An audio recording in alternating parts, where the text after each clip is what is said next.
warahmatullahi wabarakatuh. Perkenalkan, kami dari kelompok 9 yang beranggotakan Wahyu Prastiwi Nugrahani, NIM 140141926, Puji Mulyani, NIM 140141923, Fauzia Ulfa, NIM 140141922. Dari kelompok 9 akan menyampaikan materi mengenai asumsi klasik autokorelasi dan aplikasinya. Berikut video penjelasan dari kami. Peta konsep. Yang pertama, pengertian uji asumsi klasik. Yang kedua, jenis uji asumsi klasik autokorelasi. Yang ketiga, pengaplikasian uji autokorelasi menggunakan SPPSS. Pengertian asumsi klasik. Uji asumsi klasik adalah persyaratan statistik yang harus dipenuhi pada analisis regresi linear berganda yang berbasis ordinary least square atau OLS. Uji asumsi klasik merupakan terjemahan dari Classical Linear Regression Model atau CLRM, yang merupakan asumsi yang diperlukan dalam analisis regresi linear dengan ordinary least square. Jenis dan asumsi klasik autokorelasi. Uji autokorelasi adalah untuk melihat apakah terjadi kolerasi antara suatu periode T dengan periode sebelumnya atau T-1. Secara sederhana adalah bahwa analisis regresi adalah untuk melihat pengaruh antara variabel bebas terhadap variabel terikat jika tidak boleh ada korelasi antara observasi dengan observasi sebelumnya. Beberapa uji statistik yang sering digunakan adalah uji Durbin-Watson, uji dengan run test, dan jika data observasi di atas 100 data sebaiknya menggunakan uji Large multipair. Beberapa cara untuk menanggulangi autokorelasi adalah dengan mentransformasikan data atau bisa juga dengan mengubah model regresi ke dalam bentuk persamaan beda umum atau generalized different equation. Selain itu, juga dapat dilakukan dengan memasukkan variabel lagi dengan variabel terikatnya menjadi salah satu variabel bebas sehingga data observasi menjadi berkurang. Ada beberapa poin penting dalam autokorelasi. A. Sebab-sebab autokorelasi. Interior. Data umumnya yang digunakan berbentuk kumulatif bukan individual series, sehingga nilai data pada suatu titik lebih besar dari data sebelumnya. Manipulasi data. Menggunakan data tahunan menjadi triwulan dengan cara membagi 3 data tahunan secara langsung. B. Tujuan penerapan autokorelasi. Uji autokorelasi bertujuan menguji apakah dalam suatu model regresi linear ada korelasi antara kesalahan pengganggu pada periode dengan kesalahan pada periode sebelumnya. Jika menjadi korelasi maka dinamakan ada problem autokorelasi. C. Mendeteksi adanya autokorelasi. Dalam praktek secara umum, metode yang sering digunakan adalah Durbin-Watson method. Dalam regresi linear, tidak terjadi autokorelasi jika nilai Durbin-Watson 1,70 hingga 2,30. D. Akibat autokorelasi. Akibatnya adalah nilai T hitung akan menjadi bias pula, karena nilai T diperoleh dari hasil bagi SB terhadap B. T sama dengan B per SB.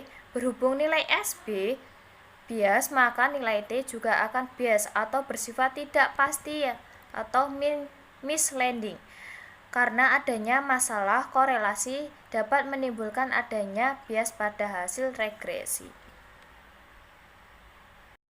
Baik, selanjutnya kami akan melakukan analisis uji autokorelasi Durbin-Watson. Nah, berikut ini merupakan data yang sudah kami input di Excel, yaitu memuat minat membaca, kontinuitas belajar itu merupakan variabel independen, sedangkan untuk hasil belajar merupakan variabel dependen. Selanjutnya kita akan menganalisis menggunakan SPSS. Untuk nama, kita akan tulis X1 sebagai variabel independen pertama, yaitu minat membaca.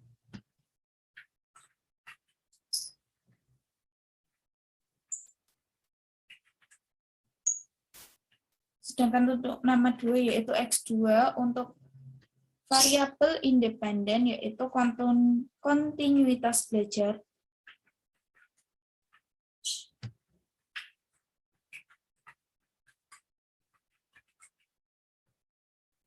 Lalu selanjutnya Y untuk variabel dependen yaitu hasil belajar.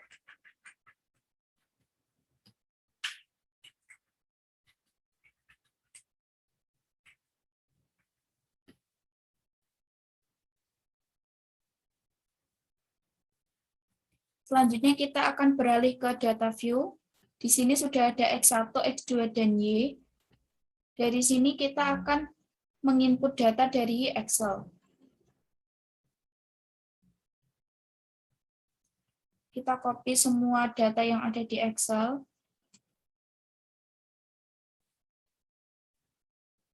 Lalu kita pindahkan ke SPSS.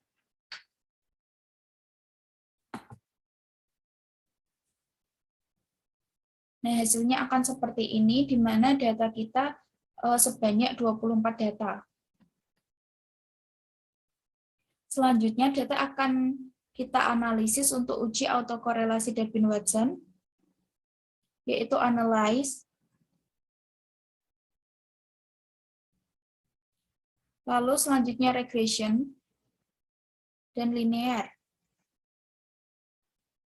Untuk variabel dependen yaitu hasil belajar, sedangkan untuk variabel independen yaitu minat membaca atau X1, dan juga kontinuitas belajar atau X2. Setelah itu, kita pilih statistik. Pada kolom residual, kita centang Durbin-Watson-nya, lalu continue. Setelah itu OK. Di sini akan terlihat untuk nilai Durbin-Watson adalah sebesar 2,527.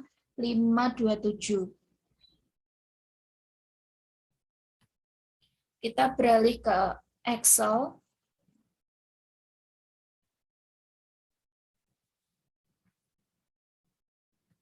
Untuk jumlah data kita adalah 24. Lalu untuk D adalah sebesar 2,527. Lalu untuk DL adalah 1,188. Sedangkan untuk DU adalah 1,546. 4 dikurangi DL adalah 2,812. 4 dikurangi DU adalah 2,454. Nah, untuk mencari DL kita menggunakan tabel Durbin-Watson. Pertama, N adalah jumlah data kita adalah 24. Lalu K2 merupakan jumlah variabel independen, 2. Dari sini kita akan dapatkan untuk DL adalah 1,1878 atau 1,88. Lalu untuk DU adalah 1,5464.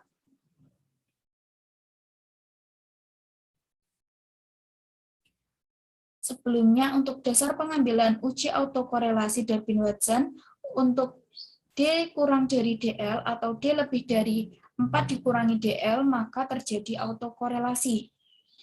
Apabila D lebih dari DU dan D kurang dari 4 dikurangi DU, maka tidak terjadi autokorelasi. Apabila D lebih dari 4 dikurangi DU, D kurang dari 4 dikurangi DL, maka tidak ada keputusan pasti atau tidak ada kesimpulan. Bisa kita lihat dari data tersebut bahwa D lebih dari 4 dikurangi DU dan D kurang dari 4 dikurangi DL. Maka kesimpulannya adalah tidak ada keputusan pasti. Sekian penjelasan dari kelompok kami, kurang lebihnya mohon maaf. Terima kasih. Wassalamualaikum warahmatullahi wabarakatuh.